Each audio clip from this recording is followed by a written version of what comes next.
News Talk 1150 WGBR. Good morning, WGBR time. Well, we're on our way to 8 o'clock. We'll be there in a few minutes. Right now, though, we want to talk to our friend out of Raleigh, Efton Sager, in the studio with us this morning. Good morning. Good morning, Wayne.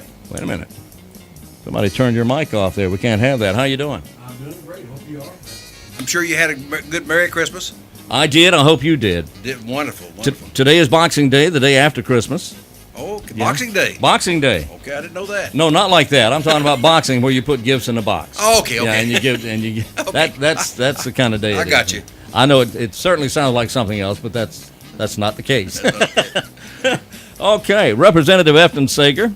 I understand that there's still, it's a little early in the year, actually late in the year 2011, but it's going to be early in the year for state government because you guys are going to be headed back to session here pretty soon. Go back for, I suppose, one day for the 4th of January. The governor's called us back into session, and it all has to do with the Racial Justice Act. And of course, we had an amendment to the Racial Justice Act, and she vetoed it. I think possibly we might even be able to override that veto. If we don't override that veto, we're going to change the Racial Justice Act so that we'll maybe get her approval also.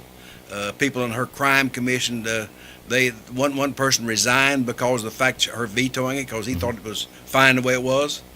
So, I mean, really, after we caucus and everything on the 4th, I mean, I won't know then exactly what our strategy is, but that's the purpose of going back in session for that one day. Can you read the governor's mind? Does she feel confident that she'll be able to make it stand as it is, or? Well, it really concerns me as a fact that we always have coordination between the governor's office and the legislature and the attorney general. And why in the world that we could not have made those corrections that would satisfy everybody during the last time we were in session up there to correct it? I mean, because many people thought that there were some changes need to be made, but I'm sure this is very small, very minor, and we're going back in session for that 1 or 2 days to make sure that we get it corrected, which satisfies everybody. Now, the way it passed the first time, it was a bipartisan effort. Well, the first time it passed, yes, the Racial Justice Act 2 years ago when it passed, Yeah. It wasn't everybody's satisfaction, no. But I think this last time, Most recently it was. Most recently it was pretty well satisfaction because we got bipartisan support on it. So I don't know why the governor vetoed it. I think she just likes using that red stamp, that red ink. She said one time, I've got enough red ink to last me that I'll just keep vetoing bills as long as I can. Okay. And Wayne, the other thing that was great to see the headline where our President Pro Tem of the Senate, Phil Berger, told the counties, the municipalities and the cities that the League of Municipalities, it's time to get off frivolous lawsuits and move on as far as our de-annexation. Good. We had all of these were passed the Justice Department under the Voting Rights Act. When that happened, we had already had our research and our lawyers in Raleigh look over that bill to make sure that it was up to par and they could not dispute it illegally as far as Constitution is concerned. So I don't know why in the world that the only person that's winning in this delay is lawyers. Yeah. They're the only ones that's winning in this thing is because it's going to happen. By delaying it, the law was passed on June the 16th this year, and it's been delayed this long. It passed the Justice Department, voting rights people, and we're just holding off.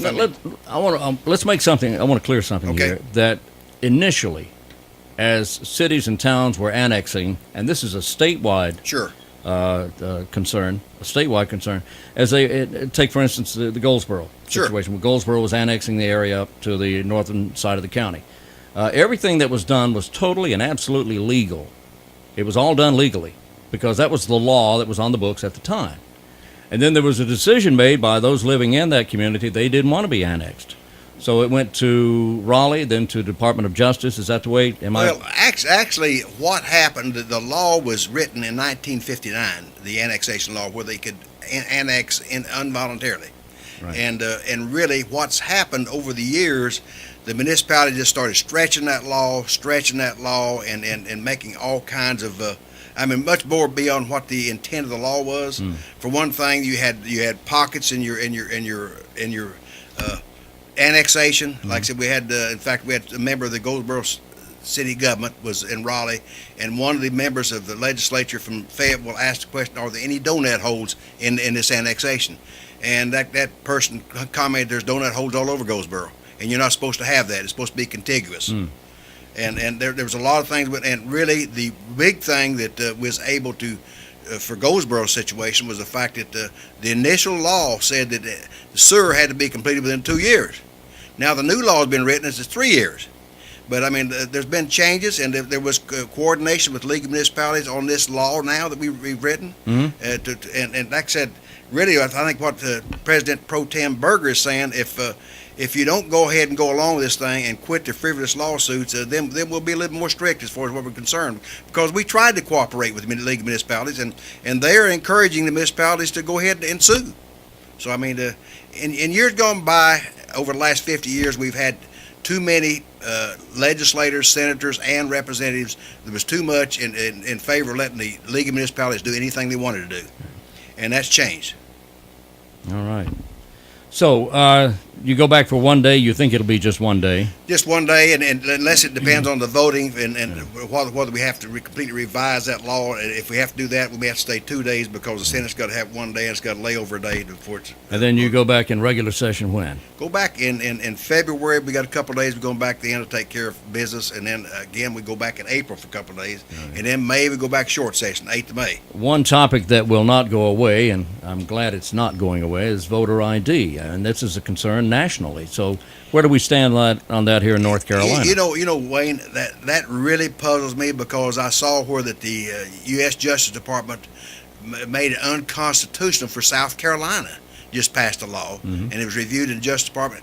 How in the world? I mean, I don't know. I mean, that if we passed it and it had to be reviewed in the Justice Department, they overruled it. I mean, for some reason or other, they know something I don't know. Apparently, there's several states that have had that law on the books for quite some time. I know, and I'd love to see it, and I know that any poll you take, you'd say probably 80% or better that people think we should have it.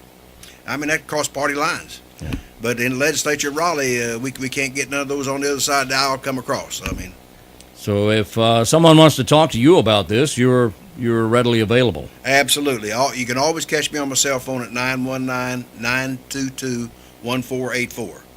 My local home phone number is 735-9458. My phone number in Raleigh is 733-5755. All right. What's that number again? 919-733-5755 in Raleigh. In Raleigh. Yeah. That's, and your website, eftonsager.org? eftonsager.org, yes. Right. That's going to be up to be revised soon, and it'll look a lot better, and you'll be able to know more more current information on there. Okay, and of course, anyone looking for information about anything going on in the North Carolina legislature, ncleg.net. ncleg.net. Efton Sager, thank you so much for being with us today. Thank you, Wayne. We'll be back.